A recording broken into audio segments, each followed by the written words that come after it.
박주선 국회 부의장님과 선배 동료 의원 여러분, 자유한국당 강효상 의원입니다.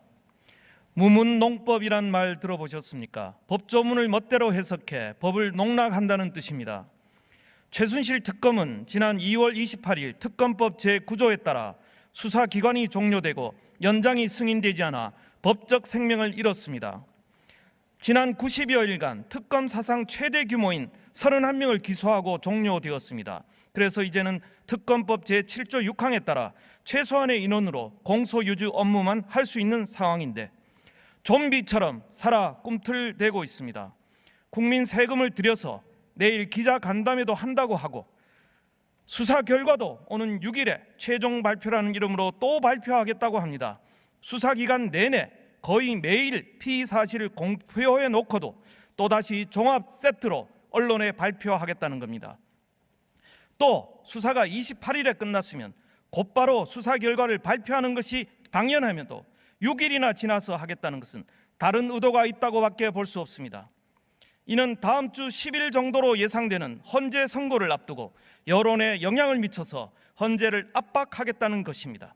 온 나라에 박근혜 대통령에 대한 비난 광풍을 또다시 일으키겠다는 의도입니다. 이렇게 생명이 다하고도 좀비처럼 여전히 활보하고 있는 좀비 특검의 활동에 대해 결코 묵과해서는 안 됩니다.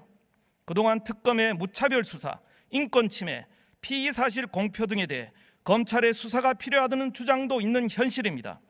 그런데 검찰은 수사는커녕 오히려 파견 검사 8명과 수사관 5명을 특검에 남겨놓았습니다. 검찰의 이런 퍼주기식 지원은 전무후무한 일입니다. 도대체 대한민국 검찰은 특검에게 무슨 약점이라도 잡힌 것인지 이해가 가지 않습니다. 존경하는 의원 여러분, 지금 대한민국은 완전히 나라가 두 동강으로 분열돼 내전 상황을 방불케 합니다. 헌법재판관에 대한 살해 위협이 나오고 유력 대선 주자는 탄핵이 안 되면 승복하지 않겠다거나 혁명 운운하고 있습니다. 이대로라면 탄핵안이 가결이 되든지 되지 않든 후폭풍이 만만치 않을 것입니다. 탄핵안이 인용이 되든 되지 않든 후폭풍이 만만치 않을 것입니다. 조선일보 김대중 고문은 지난 2월 28일 칼럼에서 헌재가 탄핵 소추를 받아들여 박근혜 대통령의 파면을 결정하는 날 태극기의 반발과 저항은 극에 달할 것이다. 반대로 헌재가 탄핵 소추의 기각 결정을 내리는 경우 우리 사회는 촛불의 거센 저항과 폭력적 위협에 처할 것이 뻔하다고 썼습니다. 이것이 일주일 남은 탄핵 선고 이후 우리 대한민국의 현실입니다. 나라가 이렇게 되도록 방치하는 것은 우리 국회가 할 일은 아닙니다. 광장에 나가 국민들을 선동할 것이 아니라 지금이라도 머리를 맞대고 보다 적극적으로 이러한 파국을 막을 수 있는 대안을 찾아야 합니다. 제1당의 유력 대선 후보인 문재인 전 민주당 대표에게 호소합니다. 내주 중으로 박근혜 대통령과 회동을 해 이 문제를 풀어줄 것을 간곡히 호소합니다. 문 전 대표야말로 고 노무현 대통령이 그렇게 비극적으로 돌아가셨을 때 가장 옆에서 지켜보았던 분이 아닙니까? 똑같은 사태가 지금 벌어지고 있는데 이 정치 보복의 악순환을 끄는 사람은 문 전 대표밖에 없습니다.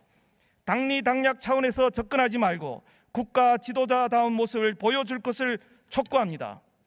헌법재판소도 이러한 국가 분열의 목전에서 이 사태를 지혜롭게 해결할 방안을 찾아야 합니다. 인용이나 기각이 아닌 각하를 할 수 있는 근거는 이미 충분하다고 생각합니다. 국회 탄핵 소추 의결은 사유별 개별 투표가 아니라 13가지 탄핵 사유를 하나의 큰 통에 넣어 섞어치게 탄핵을 하는 것으로 만든 것으로 이는 구체적 탄핵 사유를 요구하는 헌법 제65조의 탄핵 규정과 절차적인 부분에 위배가 되므로 충분히 각하 사유가 될 수 있습니다. 만일 개별 사유로 투표했다면 많은 의원들이 반대했던 세월호 사건은 탄핵 사유에 포함되지 않았을 것이라 저는 확신합니다. 세월호 7시간 의혹은 박근혜 대통령에 대한 대표적인 마녀 사냥으로 역사에 기록될 것입니다. 존경하는 의원 여러분, 오늘은 헌재가 탄핵 선고를 하기 전 마지막 본회의 자리입니다. 우리가 역사에 죄를 지어서는 안 됩니다.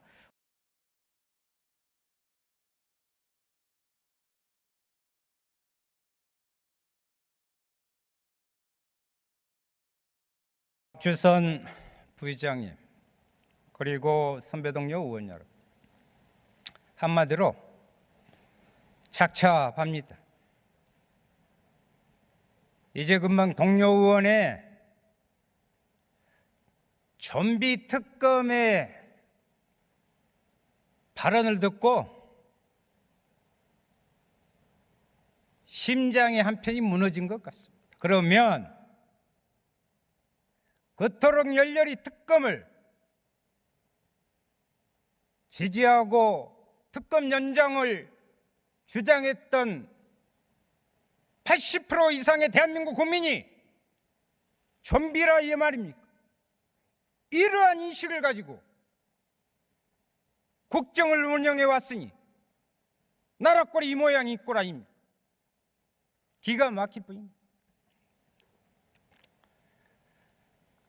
특검을 연장하라는 전 국민의 열망은 지난 2월 23일 그리고 오늘 또다시 좌절됐습니다.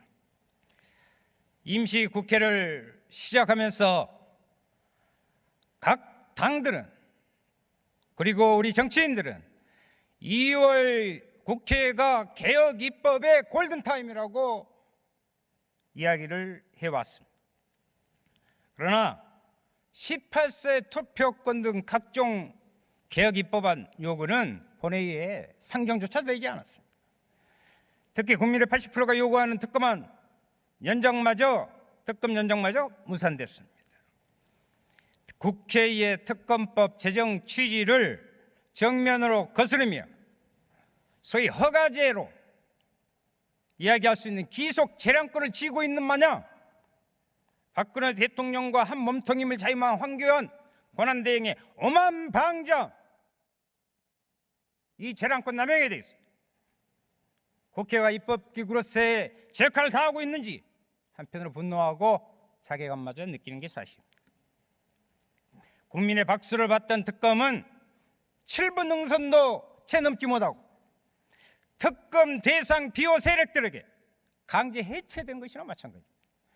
정의당은 오늘 국회의장님을 면담하고 새 특검법에 의한 직권상정을 요구했습니다마는 국회 선진화법을 드시면서 국회법의 어려움을 호소하면서 거부하셨습니다. 도대체 국회 선진화법이 무엇입니까? 국민을 위한 협치를 위해서 날치기, 몸싸움 등의 폐단을 강조한 국회법 개정안의 취지가 이제 다당 체제 안에서 여당의 기득권 지키기 위한 방탄수단, 대표적인 어깃장이 되고 말았다 이 말입니다. 자유한국당이 그 한중간에 서 있습니다. 국민의 뜻을 올바로 받드는 것이 국회의 진정한 선진화입니다. 아니 이런 국회라면 그토록 주구장창 외치던 대의민주주의는 도대체 무엇입니까? 충실한 협의가 아닌 완전한 그리고 무조건적인 합의라면 대표와 원내대표, 간사님들만 국회에 계시면 될 거 아닙니까? 이제 더 이상 정가의 보도처럼 국회와 민주주의 원칙을 올가매는 85조, 86조 등 소위 국회 선진화법 관련 국회법은 개정돼야 됩니다. 선배 동료 의원 여러분, 1,500만에 이르는 촛불 민심은 국회에게 박근혜 최순실 게이트라는 초유의 국정농단의 국가적 비상 상황을 넘겨라 하는 요구였습니다. 국민들은요, 골마 터질 대로 터져버린 대한민국의 속살을 낱낱이 들여다봤습니다. 이제 질적으로 새로운 대한민국을 요구하고 있다 이 말입니다. 국민 앞에 속고 대제해야 할 자유한국당이 헐 좋은 국회 선진화법 뒤에 숨어서 새로운 물결을 거스르는 것은 국민의 지탄을 받아 마땅한 것입니다.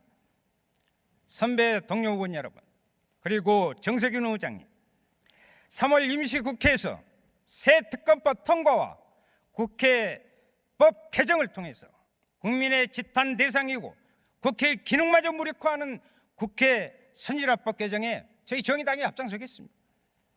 함께 해 주십시오.